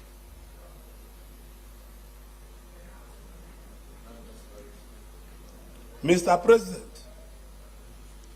today is the beginning of new friendship to all of us in the chambers. It's not the end of the old friendship we started. I want to thank my constituency for bringing me here. And I want to that coming here gives me a lot of latitude to understand Nigeria better, to understand what we stand for better, to fight more for united Nigeria. I believe that we are dispersing, not separating ourselves. I went through one of my best time in life in the Senate, and also went through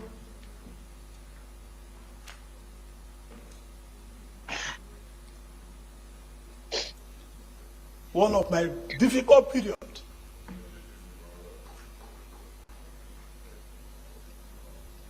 Also in this Senate. Before I came to the Senate, before I came into politics, I can buy anything body can buy. Thank you. I'm not a thief. Those that put me in prison, no reason they put me in prison. They took over all my businesses and want to kill me. But I survived it. I'm in the Senate with you people. It's not the end to what we have done. It's not the end to united Nigeria. It's not the end to Brother Skipper. But these senators I called were with me. I never lacked. When the PDP that I was governor for 2 terms was being formed, I brought every money they used in forming that party. Every penny in 1997 and 98. And I later became a thief. And people I gave transport money from my house in VI became angels. This is what Nigeria represents. I want to thank my colleagues for giving me these 4 years of uninterrupted support.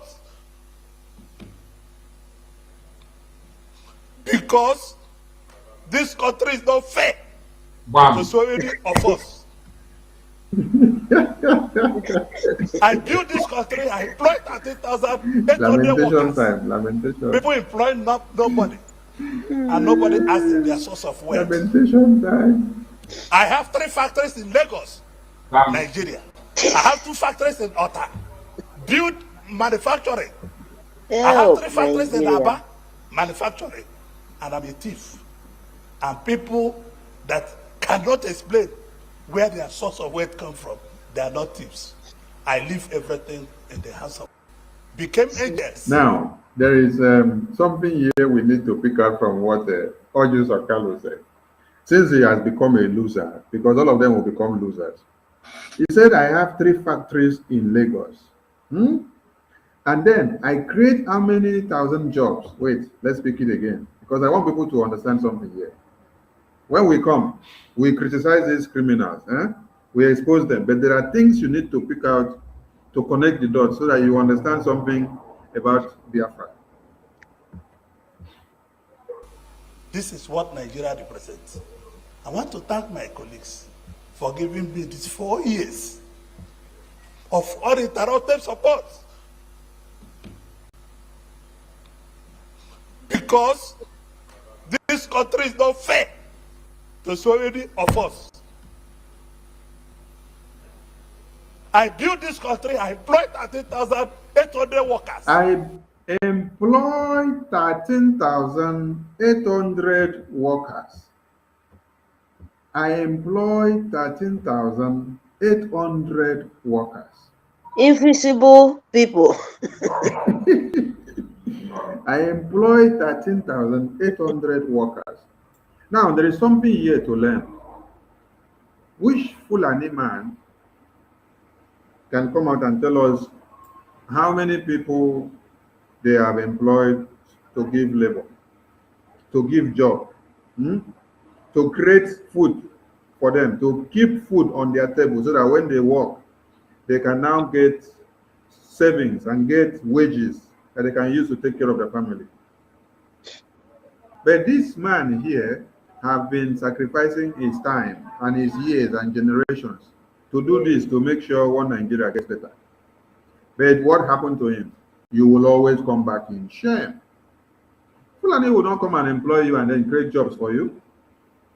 Fulani will not come and employ you and then create jobs for you. What they do is that when you listen to the video that wait, let me get the video now. I will get the video. You know, our own, we know they talk without proof. Let us get the video. This is what Joseph Carlo telling you, that he created jobs of how many to people. Now let us listen to what Fulani terrorists will tell you. It is history that will repeat itself when it comes to winning election by the grace of the Almighty Allah. And now we are in democracy, so there is nothing like suspending election. Dr. Abdul Muttalib Muhammad is the leader of the Muslim Leaders Union of the Northern and Southern region. He explained the purpose of holding the conference. Our intention is that we are Muslims and Muslim preachers. That is why we gather the leaders of different sections, leaders of Sangaya, leaders of Zari, and all others in order to sensitize people about this agenda we have in view. That is ensuring that we choose a Muslim and a Muslim, what we call the Muslim-Muslim ticket. The union we invited are about 75 in number, especially the Izala Union from Kaduna, Izala Union from Jos, Salafia, Kadaria, Tirjaniya, GTI, M1, Form 1, and women in Dawa, together with our Yoruba Muslim brethren that are here, our Igbo Muslim brethren with the union of all Imams of Kano State.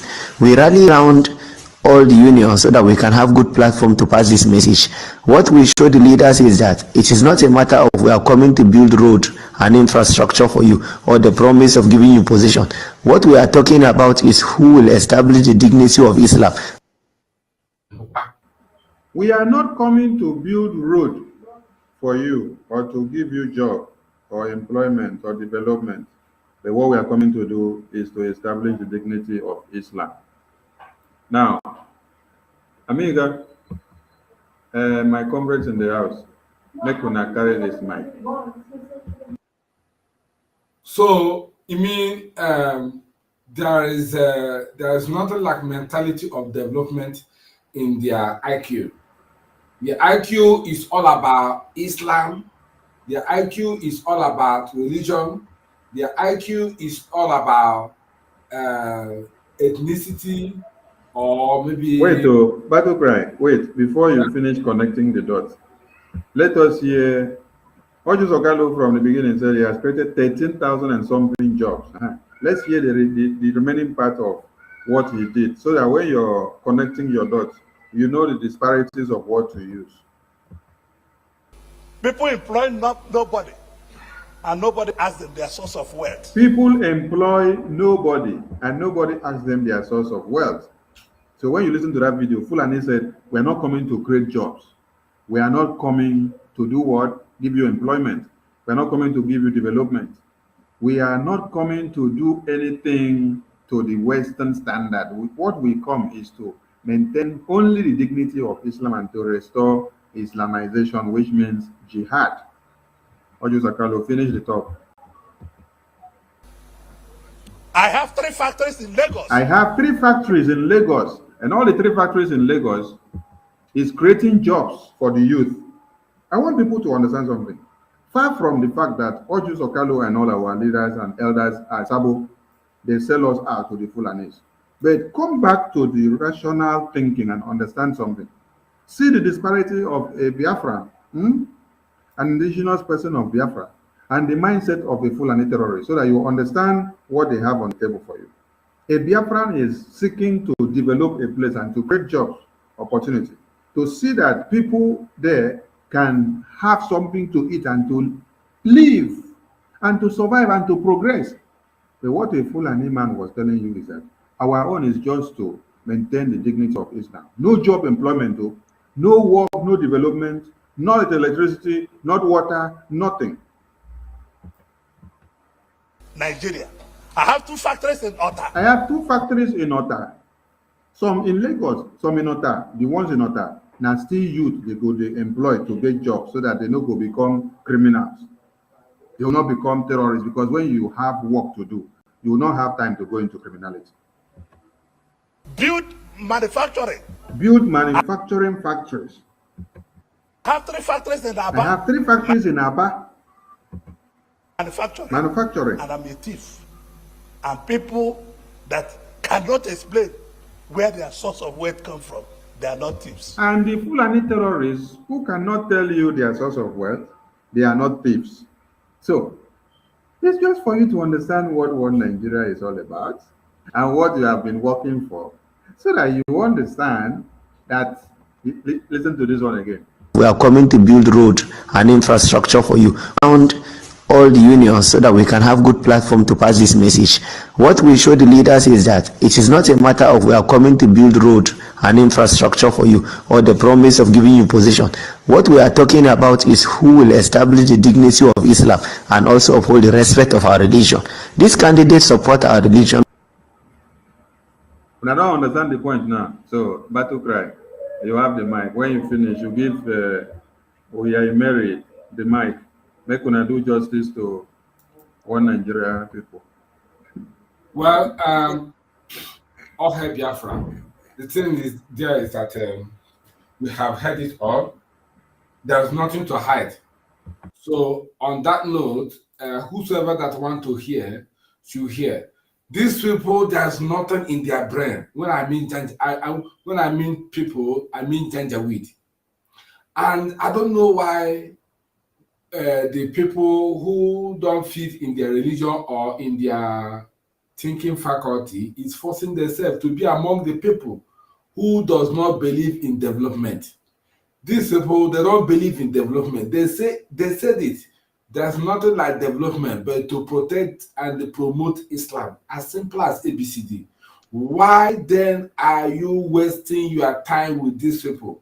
When you talk about inventory like technology and some development in the country, it doesn't bother them, because they are nomadic people. Nomadic people in the sense that it doesn't matter how wealthy or the amount of money they steal from the public treasury, if they want to sit down, they will sit on a bare floor, fold their legs. Just they want to demonstrate their culture, their tradition, and their religion. And you are forcing yourself, telling me that you have 3 factories in Lagos, you have 2 factories or 3 in Aba. Let me start with this Ojus Okalo. When he was mentioning names of people in the Senate who helped him to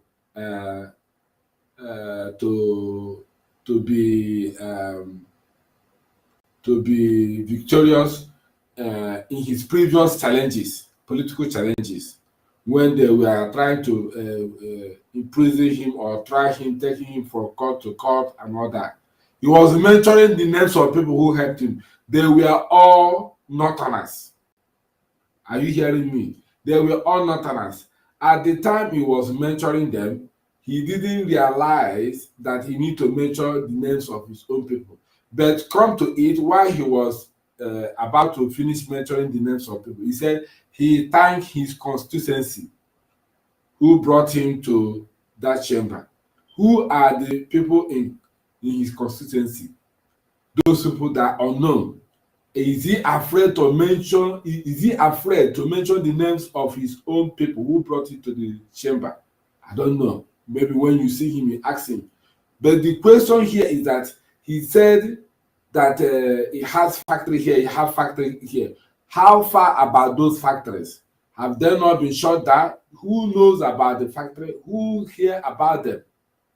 Nobody hears about them because the Alamajiri, the Janjaweed from the nomadic religion, was saying here that they are not waiting or looking for somebody who will come and develop this and put electricity or build roads, because they don't value any infidel who is not in their own religion or in their clique. So once you are infidel, as they label you, you are not supported to build your own business to grow in Nigeria, unless you are a nomadic, unless you are from that their generation, so that they will help you, loan you money, just like MFL loan 18 billion to Dangote to build refinery in Lagos. Is it not the same Lagos Dangote build the refinery was where he said that he had 3 factories? Dangote only have one industry, one big industry in Lagos. Other industry or factory that he has in Lagos, it's not the headquarters. So, but Ojo Lokalo have a headquarter of 3 companies in Lagos. How far is he growing? Does anybody hear it? He didn't even mention the names of his this industry in Lagos. Only that he said that he has industry. Unverified claim. Look at his plan on the screen. He has slug.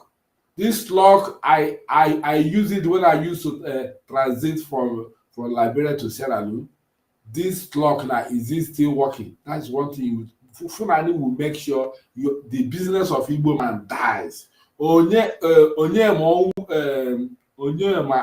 Allen or Allen Onyema was on Arise Television today, 14th of June 2023, was lamenting how they crush his business, how they blackmail his business, how they ridicule his business.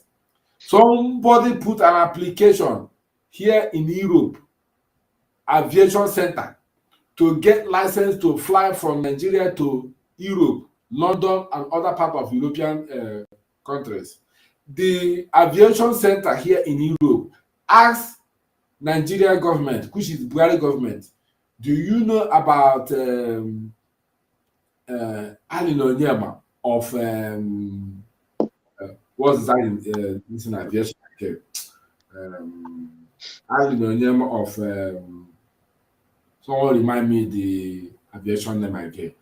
So this European Center, European Aviation Center asked Nigerian government, do you know what Brgie government replied to European Aviation Center? They don't know Allen Onyema.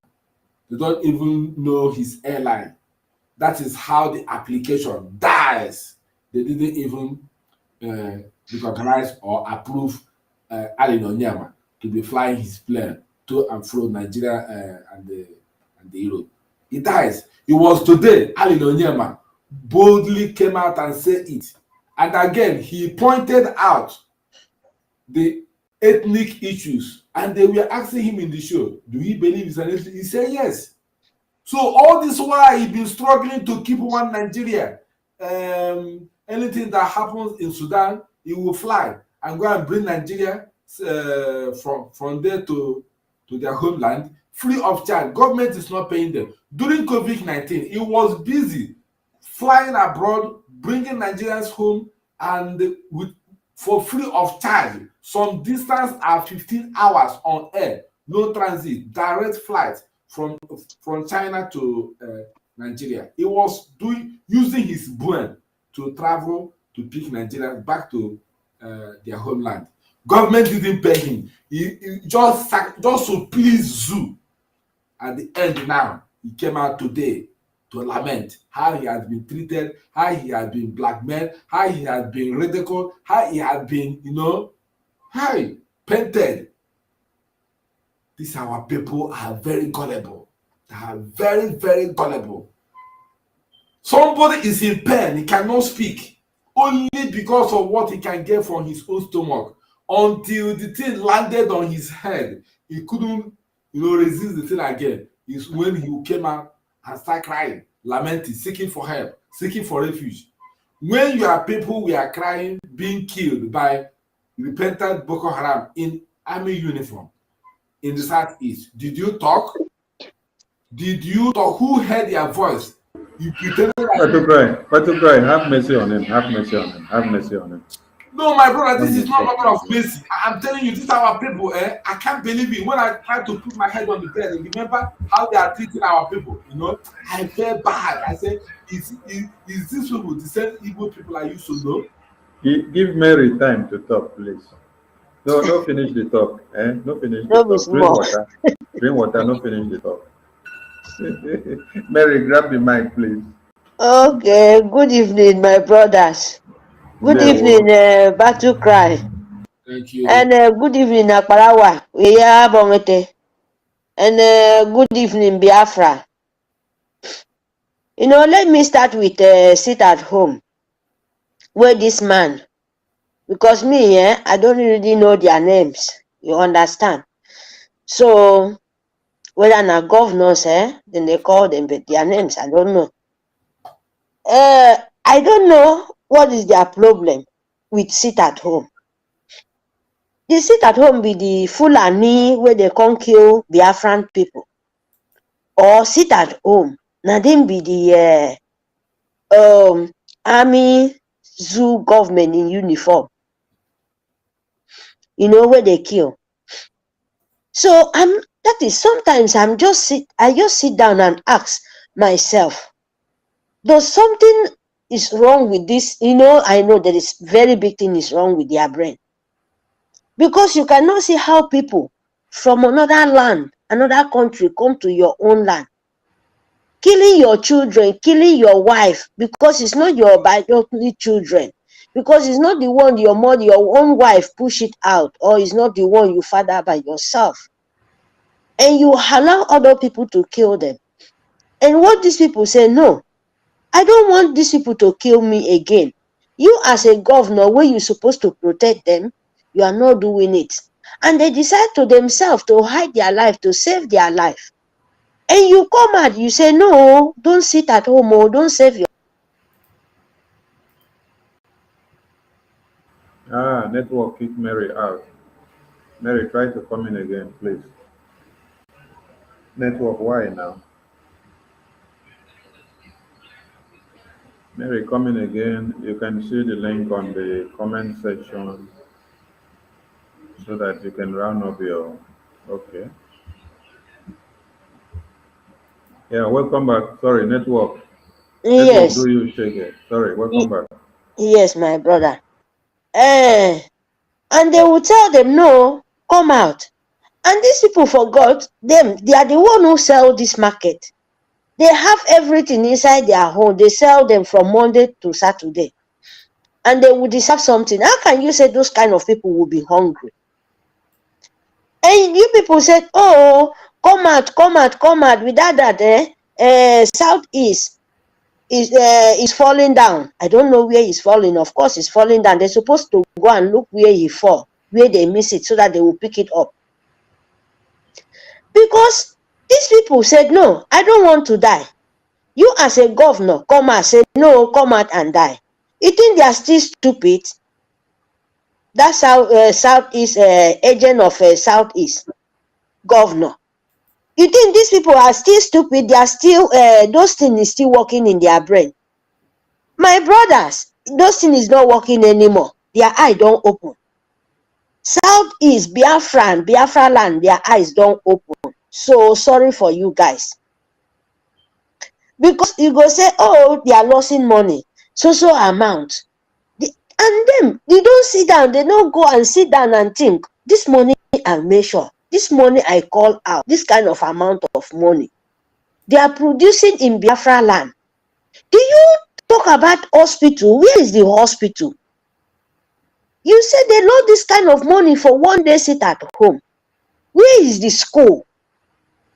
You say they lost this kind of money. Where is a good market? Because when they sit at home, you can see everywhere in Biafra land.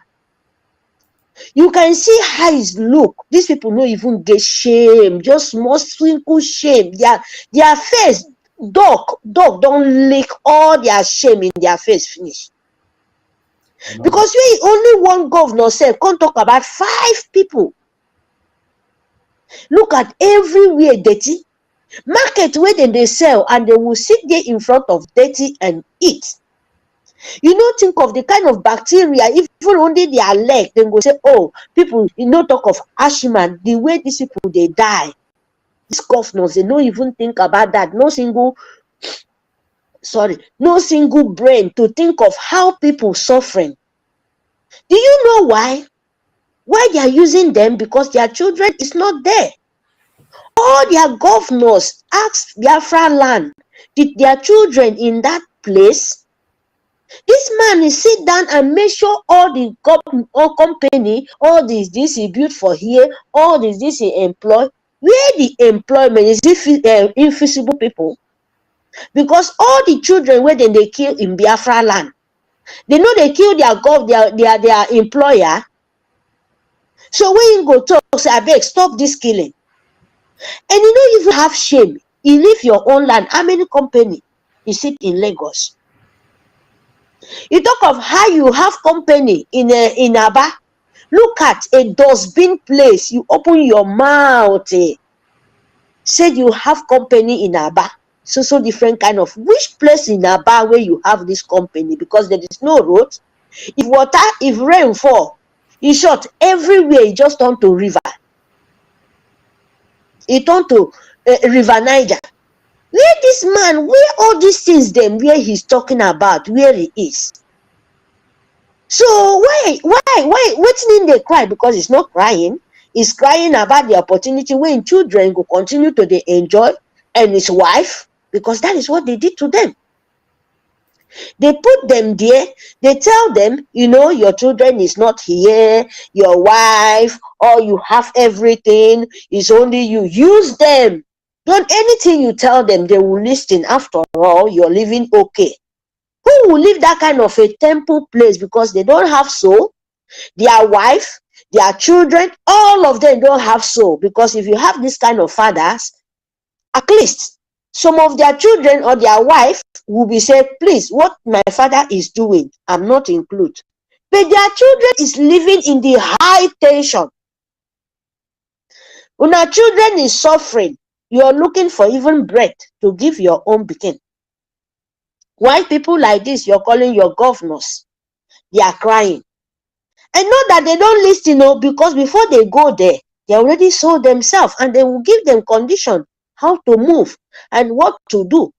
They are not doing by their own power. They have no mouth, they don't have say on their own. Because number one, they know them, they are betrayer. Fulani is wise now. All this killing, Fulani is killing everywhere. Did they talk? Instead of that, our governor will try to invite them to come and kill us more. And they will deny, say they are not killing people. You think Fulani will take those kind of people serious? You think Fulani, the only man where they talk for the whole Biafra land, in short, the whole nation. These people have mind, carry and go hand over to Fulani. They know what these people is. They hand over their own son to them. Do you think those people will take them serious? Who be that kind of woman being in this earth? You go no say in this modern life, you carry your son, go give, go sell, and you come and meet those people to claim for those people you are a good person. They will take you as the worst animal in the whole earth. That is how Fulanis and Britain take our own governors them in Southeast. They don't take them like anything. They take them like tissue paper. You know, tissue paper is the best, is the easy way to solve in the water where you put inside water, or take and wipe your bum. If you not take time, say, you go fit here, you know, all the mess will touch your hand. That is how these people look like. The Biafra land is already rejected. So their shame, their wife will face the shame, Their children will face the same shame when our leader is facing in the DSS dungeon. Their family will face the same shame where all of them put to that man head. Any man will get hand connection in this our leader head. Now so all of them go face the shame. And so nature, by the nature almighty, they will never go free. That is my own. They have to pay because if Biafran land reject them, who be we to tell their woman being? They have to pay. They have to pay. The Fulani open mouth tell you, say, we will not come in to give you anything. We are not promise you to give you a good life. We are not promise you to give you a good road. We are not promise you to give you a hospital. We are not promise you to give you a good water. We are not promise no any good thing. These people open mouth and tell you. We are coming to kill you, to force you for what you are not believe on. Mother, father, grandchildren, listen. I'm not coming here. If your Southeast governor tell you, I want to give you good road, I want to give you good house, I'm not coming to do those things. I'm coming to colonize you. I'm coming to take all your property. Your governor will come out and tell you, no, those people are not the people, the owner of the people who won't manipulate this thing in your head, open your mouth, tell you. And the person will call as a father, as a protection for you. He come and tell you to confuse you. No, don't listen to that people. Oh. They are lying. They will not do anything. I'm still the governor. Don't worry. And they tell them, before you will be among us, just look this man with the Fulani, with those people sit down in the ground. What is different? What can be different among this man with those people? There is no different. That is this thing he's doing. They are laughing him. No one is pitying. No one, because they know they are useless. They are monkey. They know they are zombie. They sold their children, sold their birthright, sell everything to the demonic. And now, the disgrace because they don't have shame. If that they see the shame of himself, in short, in children, in wife, he will reject him for life. Because they don't have brain. Fela called them a zombie. They are zombie. Anywhere then they push them go. Now where then they go, suffering and smiling. That is how they want to keep Biafra. But our prime minister come and tell them, say, there is no fucking way for you. If you try me, I blow my fire. It will burn all of you people, blind all of them eyes. That is what he's doing. And their nyash is hot. It's hot past pepper. They are sitting on top of fire. They are running tiki. How did they sing that music for the Nigeria? You don't take it, run kata. You go fall. Sorry, you hear me? Are you guys hearing me? There is one music where they sing. You dey run kata, you dey run kudu. Who they pursue you? Look your back. Nobody dey push you. They run. That is what is happening to these people. Thank you, Mary. Reserve some strength. No finish am on this efule for here. It's good. It's good. Thank you. Our leader said, serve Nigeria and come back with back of shame. Serve Nigeria and come back with back of shame. That is what is happening to them. Biafra, please sit at home.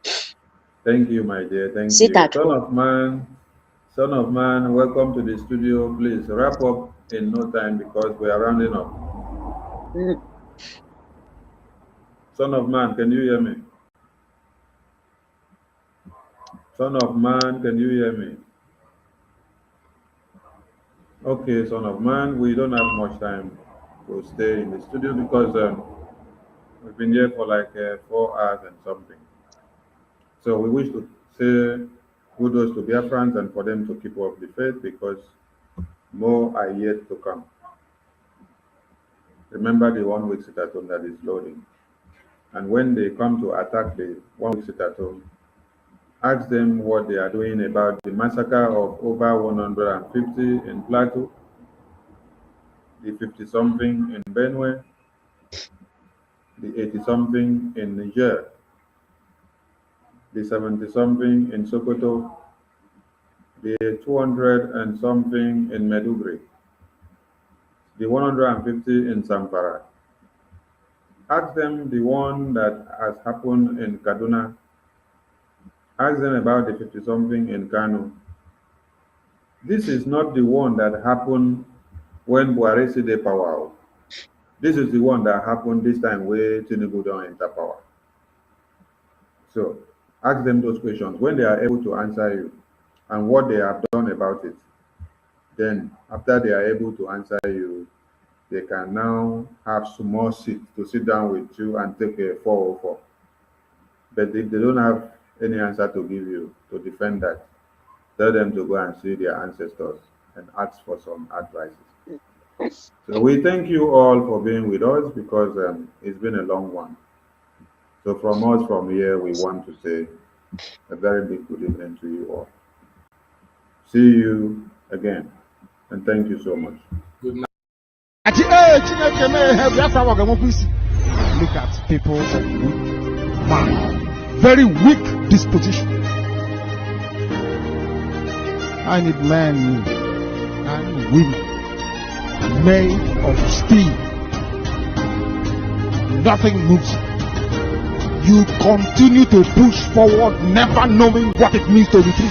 Only forward can you go. Look at people with very weak disposition. I need men and women made of steel. Nothing moves. You continue to push forward, never knowing what it means to retreat. Only forward can you go. Look at people with very weak disposition. I need men and women made of steel. Nothing moves. You continue to push forward, never knowing what it means to retreat. Only forward can you go. And all the peoples around the world, for God's sake, stop giving your democratically elected governments the benefit of the doubt. They are not deserving of that. They are not. Stop rationalizing whatever your government is doing. Stop rationalizing and come up with some good intentions. They have no good intentions. Never. As I said before, in the entire history of mankind, there has never been a political elite concerned about the well-being of regular people.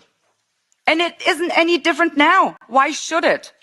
Stop giving them the benefit of the doubt. Because I can tell you, you cannot comply your way out of a tyranny. It is impossible. Trying to do so, you will only feed a gigantic alligator in the hopes of being eaten last. But guess what? Your turn will come, and then you will be the one swallowed up.